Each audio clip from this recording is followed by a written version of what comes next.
Hello students, today हम शुरू करने वाले हैं एक्सरसाइज 4.3 जिसका कंसेप्ट है माइनर एंड कोफैक्टर। तो माइनर कोफैक्टर का हम कंसेप्ट शुरू करेंगे जिसे हमने आज कंप्लीट करना है। बहुत इजी कंसेप्ट है। पिछली एक्सरसाइज में हमने एरिया ऑफ ट्रायंगल्स कंप्लीट कर लिया था। अब नेक्स्ट जो कंसेप्ट माइनर कोफैक्टर का हमें क्या सिखाता है, किस तरह से, क्योंकि जो हम डिटरमिनेंट्स करते हैं वहाँ पर दो तरह की स्टेप होती है डिटरमिनेंट सोल्व करने के लिए, एक माइनर का यूज़, एक कोफैक्टर का यूज़। यहाँ पर हमें सारा माइनर और कोफैक्टर को यूज़ कैसे करते हैं वो चीज़ हमें सीखनी है, किस तरह से उसकी हेल्प से डिटरमिनेट करते हैं हम, वो चीज़ हमें सीखनी है। और फिफ्थ के अंदर सिर्फ एक ऑब्जेक्टिव क्वेश्चन दे रखा है, छोटी एक्सरसाइज है, इसे हम कवर कर लेते हैं। चलो शुरू करते हैं माइनर कोफैक्टर। तो बात को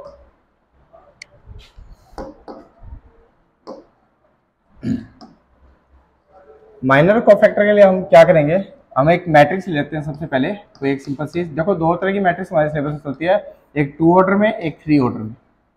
तो पहले हम 2 ऑर्डर की कोई भी एक मैट्रिक्स कंसीडर कर लेते हैं।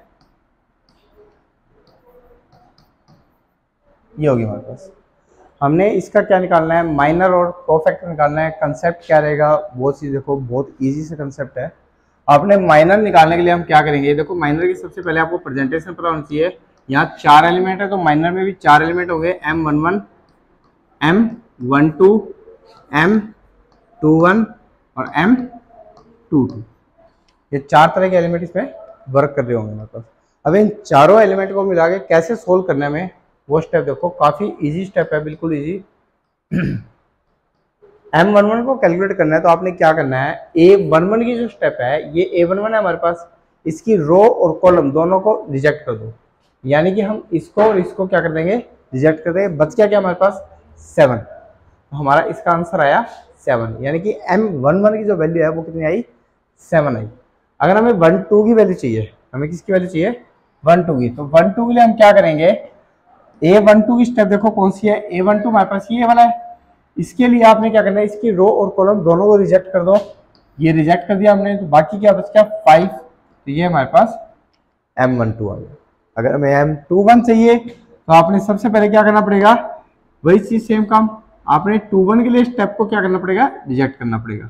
यानी कि A12 के लिए ये स्टेप रिजेक्ट कर दो, बाकी जो बच गया वो क्या बच गया, 1। और ऐसे 22 के लिए हमारे पास जो आंसर है वो इसको रिजेक्ट करके आ जाएगा 2। This is the step for minor. हमें माइनर को कैलकुलेट करने के लिए बिल्कुल इजी वे है। जिस हमारे पास सफिक्स के लिए हम माइनर और कोफैक्टर निकालना सकते हैं, माइनर निकालना सकते हैं, उसी की रो और कॉलम को रिजेक्ट कर देंगे, जो बच गया वो हमारे पास इसकी वैल्यू देगा। 2 ऑर्डर में तो काफी इजी रहता है। अगर इसमें कोफैक्टर निकालना पड़े, देखो दोनों चीजें एक साथ कर लेते हैं ताकि इजी रहे। कोफैक्टर के लिए हमारे पास देखो स्टेप रहेगी। सबसे पहले तो आपको ये पता होना चाहिए कोफैक्टर और माइनर के बीच में एक रिलेशन होता है, वो रिलेशन क्या है, और सेकेंड और उसका फॉर्मूला जो हम समझने के बाद उसकी प्रेजेंटेशन समझेंगे। अब देखो M जो कोफैक्टर है उसका जो फॉर्मूला लेंगे हम, वो क्या है, प्रेजेंटेशन करेंगे हम A से कैपिटल के, capital A I J, capital का A I J, capital A I J equal to होगा -1 raise to power I plus J, यानी कि रो और कॉलम जो फिक्स है वो। अच्छा, उसके बाद में MIJ, ये हमारे पास कोफैक्टर को फाइंड करने के लिए एक फॉर्मूला रहेगा। खैर इस फॉर्मूले का हम यूज नहीं करेंगे, लेकिन इसकी हेल्प ही होती है। इजी वे क्या है वो मैं आपको बताऊंगा। अब इसका यूज किस तरह से करना आपने, वो देखो, बहुत आसान सा तरीका। आपने 4 आपके पास कोफैक्टर आए हैं, सॉरी माइनर आए हैं, तो 4 कोफैक्टर आएंगे। क्या क्या आएंगे, A11, A12, A21 और A22। स्टेप क्या लेनी है आपने, देखो बिल्कुल इजी वे से लेंगे हम, इसको बार बार अप्लाई नहीं करेंगे क्योंकि इसको बार बार लगाएंगे तो टाइम ज्यादा लगेगा। तो आपने करना क्या है, जिसमें सिंगल 2 आपको दिखाई दे रहा है, जैसे यहाँ पर सिंगल 2 दिख रहा है, यहाँ पर भी सिंगल 2 दिख रहा है, इसमें कोई 2 नहीं है, यहाँ डबल 2 है। सिंगल 2 जहां दिख रहा है उनके साइन बदल देने हैं माइनर के अंदर। तो यहाँ 7 है, ये 7 का 7 रह जाएगा, इसका साइन बदल के हम लिख देंगे, इसका भी हम साइन बदल देंगे, और इसका हम सेम टू सेम लिख देंगे। तो कोफैक्टर लिखते समय हम माइनर की हेल्प लेंगे, और हेल्प किस तरह से लेंगे, उसमें आपने सिर्फ माइनर के साइन बदलने हैं। कब, जहां आपको सिंगल 2 दिखाई दे रहा हो। याद रहे, सिंगल 2 जिसमें आया है वहां हम साइन बदलेंगे सिर्फ, बाकी कहीं भी नहीं बदलेंगे। यानी देखो यहाँ कोई सिंगल 2 नहीं था, हमने साइन चेंज नहीं किया। इन दोनों पे सिंगल 2 मेरे को दिखा, मैंने इन दोनों नंबरों का क्या कर दिया, साइन चेंज। प्लस है तो माइनस और माइनस है तो प्लस। बहुत इजी स्टेप है बिल्कुल। आपने माइनर से कोफैक्टर के अंदर कैसे एंट्री करनी है, ये एक फॉर्मूला है, खैर इसी को फॉलो कराता है। थोड़ा सा हिंट दे देता हूँ कैसे कराता है। देखो अगर हमें ए 1 1 निकालना है तो आई और जे कितने होंगे, 1 1 होंगे। जब यहाँ 1 1 रखोगे तो यहाँ भी 1 1 आएंगे। 1 + 1 कितना होगा, 2। -1 की पावर 2 सबको पता है पॉजिटिव हो सकता है। तब ये प्लस का हो गया तो M11 हमारे पास आया, तो प्लस के अंदर आया ना। जैसे 2 1 लोगे तो उसका ओड आएगा, और -1 की पावर ओड क्या हो जाती है, नेगेटिव। तो वहां पर वो साइन चेंज करेगा माइनर का, और कोफैक्टर के अंदर एंटर हो जाएगा। तो माइनर और कोफैक्टर में कोई ज़्यादा डिफरेंस नहीं है, आपको सिर्फ माइनस का फर्क पड़ता है। जैसे आप माइनर को माइनस दे देते हो, वो कोफैक्टर में एंट्री कर जाता है।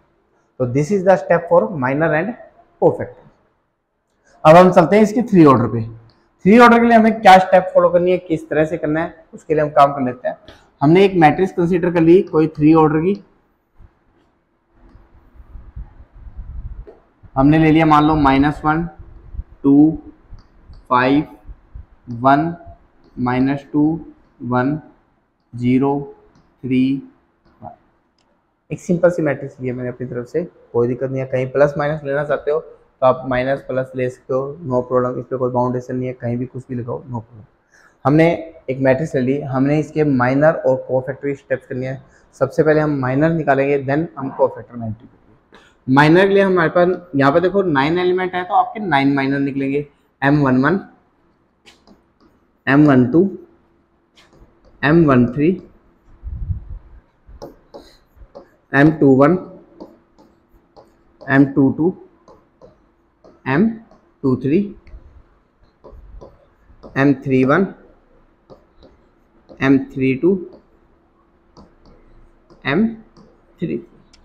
तो आपके कितने माइनर निकलेंगे, 9। कैसे निकलेंगे भाई, स्टेप वैसे फॉलो करेंगे, बिल्कुल इजी। आपको एक बताने के बाद आप सारे निकाल सकते हो। क्या करना आपने, M11 यानी कि A11 की रो और कॉलम को रिजेक्ट कर दो।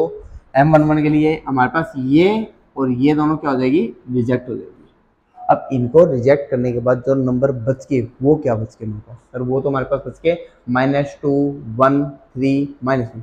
अब देखो डिटरमिनेंट हमने सीखा था, डिटरमिनेंट के टाइम में हमने किस तरह से डिटरमिनेंट किया, वही सेम स्टेप फॉलो करनी है आपने। इन दोनों की मल्टीप्लाई करो, कितनी आ गई 2, इनकी मल्टीप्लाई करो कितनी आई 3, दोनों को माइनस करो, आपके पास आया -1। यानी कि हमने क्या किया है मैं बता देता हूँ। हमने जब M11 निकाला तो इसका मतलब हमने डिटरमिनेंट दिया है किसका, -2 1 3 -1 का, और हमारे पास जो वैल्यू आई है वो कितनी आई है, -1। ये स्टेप में आती है 2 ऑर्डर में डिटरमिनेंट कैसे करते हैं। इसी तरह से हमने सब निकालने हैं सारे। अब 1 2 निकालना है, तो 1 2 के लिए हम क्या करेंगे, हम 1 2 वाली स्टेप को क्या कर देंगे, रिजेक्ट कर देंगे, बाकी को हम सोल्व करेंगे। तो पहले मैं यहाँ से ये चीज हटा देता हूँ ताकि कंफ्यूजन ना हो। अब मेरे पास 1 2 के लिए हम ये काम करेंगे, ये दोनों ये रिजेक्ट हो जाएगी और ये वाली रिजेक्ट हो जाएगी। बाकी जो बच के हमने उसका डिटरमिनेट करना, बाकी क्या रहेगी भैया 1 1 0 -1। इसके लिए हम वर्क करेंगे तो ये कितना आ जाएगा, -1। ये कितना आ गया, -1। ऐसे 1 3 के लिए करेंगे। अब मैं बार बार निशान लगाने की मेरे हिसाब से जरूरत नहीं पड़ेगी हमें, हमने सिर्फ डायरेक्ट इसको अप्लाई कर लेते हैं। आपको ये पता लग गया किसको रखना है और किसको रिजेक्ट करना है। तो 1 3 के लिए हमें जो रिजेक्ट करना है उसको हटा दो, और जो बाकी रह गए उसकी डिटरमिनेंट फाइंड करके वैल्यू बता दो, कितनी आ जाएगी, 3 आ जाएगी। अब 2 1 के लिए अगर हमें वैल्यू निकालनी है तो 2 1 के लिए हमारे पास जो वैल्यू आएगी वो कितनी आ रही है, 2 1 में हम जो रिजेक्ट करें वो छोड़ देंगे, जो बाकी बच के उनके लिए हम सोल्व करेंगे तो -2 -15 -17 हो जाएगा। देन 2 2 के लिए सोल्व करेंगे, 2 2 के लिए हमारे पास वैल्यू कितनी आ जाएगी, ये सारा रिजेक्ट होने के बाद में हमारे पास है 1 5, ये 0 हो गया तो यह 1। अब 2 3 के लिए जब हम करेंगे तो हमारे पास वैल्यू आ जाएगी -3। समझ आ रहा है कि हमने करना क्या है, बिल्कुल इजी स्टेप है। हमें पता है किसको हमें छोड़ना है और किसको हमने रखना है। 3 1 का दोबारा से रिपीट कर देता हूँ। 3 1 में हम क्या कर लेंगे, इनको रिजेक्ट कर देंगे, इनका डिटरमिनेट कर देंगे। कितना आ जाएगा, 2 और 10 कितना हो जाएगा, 12। ऐसे 3 2 के लिए करेंगे हम। 3 2 में हमारे पास कितना आ जाएगा, -1 और -5 -6। -1 के लिए जब हम सोल्व करेंगे तो ये कितना आ जाएगा, 2 और -2 0। ये हमारे पास इसका क्या आया, माइनर। तो माइनर निकालना कोई मुश्किल नहीं है, जिस नंबर के लिए आप माइनर निकाल रहे हो उसी की रो और कॉलम को रिजेक्ट करो, जो बाकी बच के उसका डिटरमिनेंट वैल्यू। 2 ऑर्डर में तो ज़्यादा ईजी था, 3 में भी काफ़ी ईजी है, तो कोई मुश्किल नहीं है। अब हमें निकालना है इसका कोफैक्टर। अब कोफैक्टर कैसे निकालते हैं, बस वो स्टेप आपने देखनी है, क्या तरीका रहेगा। फॉर्मूला आपको पता ही है, कोफैक्टर का हम फॉर्मूला नोट करके दे देंगे उसको। ए आई जे मेरा बराबर होता है -1 की पावर आई प्लस जे एम आई। इसको 2 या 3 बार लिखोगे ना, देन याद हो जाएगा, कोई बड़ी बात नहीं है। ये हमारे पास कोफैक्टर निकालने के लिए फॉर्मूला है। अब स्टेप्स फॉलो करो, A11 A12 A13 A21 थोड़ा सा और छोटा A22 A23 A31 A32 A33। अब हमें इसमें कोफैक्टर निकालने में तुम्हें एक बात बोली कि जिसमें सिंगल 2 दिखे वहां नेगेटिव कर दो, बस इतना ध्यान रखना है। कहाँ का आपको सिंगल 2 दिख रहा है भैया, मेरे को तो भाई देखो 4 ही जगह सिंगल 2 दिखाई दे रहा है। एक तो 1 2 में दिख रहा है, एक 2 1 में दिख रहा है, एक 2 3 में दिख रहा है, एक 3 2 में दिख रहा है। यानी कि इन चारों पे मेरे को क्या दिख रहा है, सिंगल 2 दिख रहा है। मैं इन चारों के साइन बदलूंगा, बाकी किसी के भी साइन मैं नहीं चेंज करूंगा, ठीक है। इन चारों पे साइन चेंज कर देंगे, सिंगल 2 जिसमें देखे, देखो ये शॉर्टकट है, बस ये बच्चे को ये ध्यान रहे कि मैंने करना क्या है। जहाँ सिंगल 2 दिखे वहाँ साइन चेंज करो, बाकी सब एज इट इज लिख दो। ये आया -1, ये आया 1, ये आया 3, ये आया 17, ये आया 1, और ये आ गया 3, और ये आ गया 12, ये 6, और ये 0। This is called cofactor. तो अब आपको एक बात तो अच्छे से समझ आ गई होगी कि माइनर और कोफैक्टर में क्या डिफरेंस है। माइनर को जैसे नेगेटिव मिलता है जहां सिंगल 2 है, वो किसकी फॉर्म में एंटर कर जाता है, कोफैक्टर में, और कोई डिफरेंस नहीं है। स्टेप सिंपल है, हाँ थोड़ा सा लिखने में लेंथी हो सकता है भाई, ज़्यादा कुछ लिखना पड़ेगा आपको, बट क्वेश्चन में मुश्किल कुछ भी नहीं है। इसके बाद चलो हम आगे बढ़ते हैं, हमारी एक्सरसाइज की तरफ देखते हैं एक बार। आपने फर्स्ट क्वेश्चन में यही काम करना है, इन चारों क्वेश्चन का माइनर और कोफैक्टर की ही प्रैक्टिस करनी है कि किस तरह से हम माइनर निकालते हैं, किस तरह से हम कोफैक्टर निकालते हैं। थर्ड और फोर्थ क्वेश्चन में जो बात सीखने वाली है वो यहाँ से शुरू होती है। क्या चीज़ है सीखने वाली, वो देखो। अब डिटरमिनेंट जो हम नॉर्मल करते हैं, यहाँ पर देखो स्पेशली एक बात लिखी गई है कि using the cofactor of the element of the second row evaluate this. Using the cofactor of the element third column evaluate this. इनको इवेल्युएट करके हमें आंसर देना है, किस तरह से देना है वो चीज़ देखो। अब मैं आपको एक बात बता दूं बहुत नॉर्मल सी, जब भी हम डिटरमिनेट करते हैं किसी एक रो, किसी भी एक रो, चाहे R1 हो, चाहे R2 हो, चाहे R3 हो, यानी कि मेरा कहने का मतलब ये है आप किसी एक रो से कहीं से भी आप डिटरमिनेट करो, आपकी वैल्यू सेम आएगी, कभी भी चेंज नहीं होगी। किसी भी एक कॉलम को लेके करो, आपकी वैल्यू सेम आएगी। चलो हम एक क्वेश्चन लेके इसको वेरीफाई भी कर लेते हैं क्या वाक्य में सेम आती है, बच्चों के ये डाउट ना रहे, ठीक है। हम नीचे वाला सारा इरेज कर लेते हैं और ऊपर वाला रख लेते हैं, या नीचे अलग से लिख लेते हैं, एक अलग मैट्रिक्स ही उठा लेते हैं, क्यों टेंशन ले, सेपरेट मैट्रिक्स।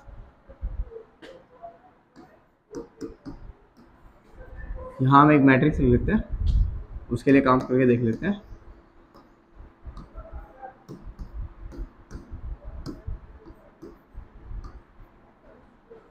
ये हमने मैट्रिक्स लिखा। अब हमें इसी के लिए डिटरमिनेट करना है। चलो हम करते हैं पहले तो माइनस। देखो नॉर्मल जो डिटरमिनेट हम करते हैं ना वो माइनस से करते हैं, कोफैक्टर से स्टेप अलग होती है, क्या होती है वो बताऊंगा। पहले हम हमेशा जो नॉर्मल डिटरमिनेट करते हैं वो माइनस करते हैं, वो चीज़ आपको बताता हूँ क्या चीज़ है। हमने मान लो इसका डिटरमिनेट किया R1 के लिए, हमने क्या किया R1 के लिए, डिटरमिनेट को हम डेल से भी डिनोट करते हैं, नो प्रॉब्लम, ठीक है। हमने करो R1 के लिए हम डिटरमिनेट कैसे करते हैं भैया, -1 लिया। अब हम इसके लिए करेंगे, हम ये कितना आया -7, और ये कितना आ गया प्लस का 10 आ गया, तो कितना आया 3। उसके बाद में -2 के लिए होगा, -2 के लिए कितना आ जाएगा 21 - 5 16 आ गया। +1 के लिए करोगे आप कितना आ जाएगा सर, ये -6 आ गया और प्लस का 1 आ गया, -6 + 1। कैलकुलेशन करो इतना आप इसकी, और इतना हम सेकंड को करके देखते हैं क्या दोनों में चेक करना वैल्यू सेम आ रही है नहीं आ रही है। हम R2 के लिए करते हैं। अब R2 के लिए हमारे पास स्टेप क्या होती है वो सुनो। हमारे पास ये देखो जनरल क्या करते हैं, हम ये प्लस का लेते हैं, ये माइनस का लेते हैं, ये प्लस का लेते हैं, उधर प्लस फिर माइनस फिर प्लस। अब नेक्स्ट स्टेप में इसको माइनस का लेंगे हम, इसको प्लस का लेंगे हम, इसको माइनस का लेंगे। अगर थर्ड के लिए करेंगे तो ये प्लस का होगा, ये माइनस का और ये प्लस का होगा। ये बात ध्यान दें, यानी जहां जहां सिंगल 2 बनता है वहां वहां हम माइनस का लेते हैं। तो ये 4 नंबर होते हैं जिनको हम माइनस के लिए सोल्व करते हैं, बाकी सब वो प्लस के लिए सोल्व करते हैं। चलो R2 के लिए करो भी, इसको साइन चेंज करके लेंगे हम, -3 वैल्यू निकालो इसके लिए बेटा कितनी आएगी -3 के लिए आपकी आ गई 14 और +2 सॉरी प्लस का 14 है ना 16 हो जाएगा ठीक। अच्छा उसके बाद हम लेंगे -1 के लिए। -1 के लिए हमारे पास स्टेप कितनी आ जाएगी, -7 आ जाएगा और -1 आ जाएगा, तो कितना आ गया -8। नेक्स्ट 5 के लिए सोल्व करेंगे हम -5, तो -5 के लिए जब सोल्व करेंगे तो हमारे पास कितनी आ जाएगी स्टेप, ये आ गया +2 और ये आ गया -2, ये 0 आ गया। चेक करो क्या दोनों के केस में आंसर सेम आ रहा है। ऊपर वाले में कितना आ रहा है -3 और -32 -5 58 -40, इसमें चेक करो यही आ रहा है -48 + 8 40, दोनों में वैल्यू क्या आई सेम। यानी कि आप किसी भी रो के लिए करो या किसी भी कॉलम के लिए करो, बस आपने साइन का ध्यान रखना है कि कहाँ मैंने प्लस का लेना है कहाँ माइनस का लेना है। तो ये याद रहे ये चारों अपने साइन चेंज करके चलते हैं। इसमें भी हमने साइन चेंज किया, यहाँ पर हमने इन दोनों का साइन चेंज किया, वैसे हम इनमें इनका करेंगे। कॉलम के लिए भी करोगे तो भी बात वही रहेगी, आपको साइन इसी के अकॉर्डिंग चेंज करें, कहाँ चेंज होना कहाँ चेंज नहीं होना, ये बात आपको पता होनी चाहिए। देन उसी के अकॉर्डिंग हमें स्टेप्स को फॉलो करके आंसर निकालना, हमेशा आंसर क्या आएगा सेम आएगा। अब बात आती है मेन पॉइंट, ये होता है डिटरमिनेंट हमारा माइनर के रिस्पेक्ट में। कैसे समझोगे इस बात को, अब मैं ऊपर चलता हूँ। भाई हमने नॉर्मल डिटरमिनेंट, चलो यहाँ लो चाहे ऊपर चलो कोई फर्क नहीं पड़ेगा, हमें बात वही समझनी है, जो मेन पॉइंट है उसको समझना है सिर्फ। जनरली हम डिटरमिनेंट करने के लिए हम क्या करते हैं, देखो पहले R1 के लिए लिख रहा हूं मैं, सिर्फ R1 के रिस्पेक्ट में बात समझा रहा हूं तुम्हें। क्या हम -1 लेते हैं, सॉरी हम क्या लेते हैं -1, यानी कि A11, हम क्या लेते हैं A11। देन हम क्या करते हैं इसको रिजेक्ट करके ये वाली स्टेप उठाते हैं। इसका जो डिटरमिनेंट होता है उसको क्या बोला हमने, उसको M11 बोला, हमने क्या बोला M11 राइट। देन हमने क्या किया इसका साइन चेंज किया, यानी कि माइनस, ठीक है, किसका A12 हुआ, A12 का क्या हमने साइन चेंज किया। देन हमने क्या लिया इसका साइन चेंज किया, इसको रिजेक्ट करके जो बाकी के चारों का डिटरमिनेंट किया उसको क्या बोल रहे हैं हम M12, क्योंकि हमें माइनर अब आज का निकालना तो हम उसकी स्टेप को समझ सकते हैं डिटरमिनेंट में क्या चीज है वो। नेक्स्ट ये हमारे पास हो गया A13, तो इसी के लिए हमने निकाला M13। तो यानी कि जर्नली जब डिटरमिनेंट किया जाता है तो उसका जो पैटर्न होता है वो माइनर के रिस्पेक्ट में चलता है। अगर इसको कोफैक्टर के रिस्पेक्ट में बनाना तो मैं क्या करूंगा वो ध्यान दें। अब मैं इसमें चेंज कर रहा हूँ, मैंने क्या किया A11 सेम रखा, एक बार M11 सेम रखा, इसका जो माइनस है उसको मैंने यहाँ प्लस बना के माइनस M को दे दिया, माइनस किसको दे दिया M को दे दिया मैंने। तो यहाँ से भी मैंने सेम है क्यों, मेरे माइनस था ही नहीं, ठीक है। जैसे M को माइनस मिलता है तो उसका रूप बदल जाता है, किसके रूप में कोफैक्टर के रूप में। तो हमारा जो फॉर्मूला है वो क्या बन जाएगा A11 A12 A13। यही डिटरमिनेंट जो था माइनर के रूप में वो किसके रूप में चेंज हो गया कोफैक्टर में। यानी कि माइनर और कोफैक्टर की बात को समझने के लिए हमें सिर्फ इतना डिफरेंस समझना है, माइनर के लिए यहाँ हम स्पेशली साइन मेंशन करते हैं प्लस माइनस। कोफैक्टर के लिए हमारे पास इनबिल्ट उसके पास पहले से माइनस है, क्यों? क्योंकि हमने साइन चेंज करके लिखते हैं ना माइनर कोफैक्टर को तो उसके बाद इनबिल्ट माइनस है, तो वो अपना काम अपने आप चलाएगा, हमें एक्सटर्नल उसको माइनस देने की जरूरत नहीं है। हम बाहर सिर्फ प्लस का साइन यूज करेंगे। जैसे आप चाहे रो R1 के लिए करो, चाहे R2 के लिए करो, चाहे कॉलम के लिए करो, आपको स्टेप यही फॉलो करना। जब कोफैक्टर के लिए करोगे देन आप माइनस इनबिल्ट कर दोगे उसके अंदर, मैं कोफैक्टर निकालोगे तो बाहर माइनस स्पेशली कोई नहीं लगाओगे, ठीक है, सिर्फ प्लस का साइन यूज करोगे। माइनर के लिए जब फॉलो करते हो तो बात अलग है कि वो एक्सटर्नली माइनस रखना। तो ये आपने बात को ध्यान में रखते हुए क्वेश्चन को सोल्व करना है। अब हम चलते हैं एक्सरसाइज की तरफ। इसमें यही बेटा बात समझाई गई है कि आपने कोफैक्टर यूज करना है, एक्सटर्नल माइनस नहीं देना, आपने प्लस का साइन यूज करते हुए कोफैक्टर निकालो। पहले सेकंड रो के, सेकंड रो कौन सी आपकी, ये है ना सेकंड रो, इसके कोफैक्टर कौन से होंगे, A21, A22, A23, तीनों की वैल्यू निकाल लो अलग से। जब तीनों वैल्यू आपके पास आ चुकी है देन उसको वैल्यू पुट करो, कहानी सोल्व करो। ऐसे आपने इसके अंदर करना है थर्ड कॉलम। थर्ड कॉलम कौन सी है, ये इसके लिए, यानी कि A13, A23, A33, तीनों की वैल्यू निकालो अलग से, वैल्यू पुट करो फॉर्मूले में, देन सोल्व करो। आपने ये क्वेश्चन प्रॉपर्ली सोल्व करके देना, इससे आपको ये पता लग जाएगा मेरे को क्या करना होता है माइनर के केस में, क्या करना होता है कोफैक्टर। सिर्फ इतना समझाना चाहता है वो, इसी के बेस पे क्वेश्चन बना हुआ है। कहते हैं ए आई जे कोफैक्टर पर डिपेंड कर रहा है, ए आई जे हमारे पास वैल्यू है ही, और डिटरमिनेंट हमें बताना है क्या। अब ये देखो इन चारों में से कौन सा ऑप्शन सही है। सबसे पहले कोफैक्टर की खास बात होती है कि एक्सटर्नल कोई माइनस नहीं आता, तो इसमें अगर कहीं भी एक्सटर्नल माइनस लगा हो तो वो रिजेक्ट कर दो, भाई कहीं भी एक्सटर्नल माइनस नहीं लगाया इसमें। अब बात आती है, अब 1 1 के साथ 1 1 आता है, 2 2 के साथ 2 2 आता है, 3 3 के साथ 3 3, स्टेप सेम आती है हमेशा। अब 1 1 के साथ 3 1 दिया है मतलब नहीं है, रिजेक्ट।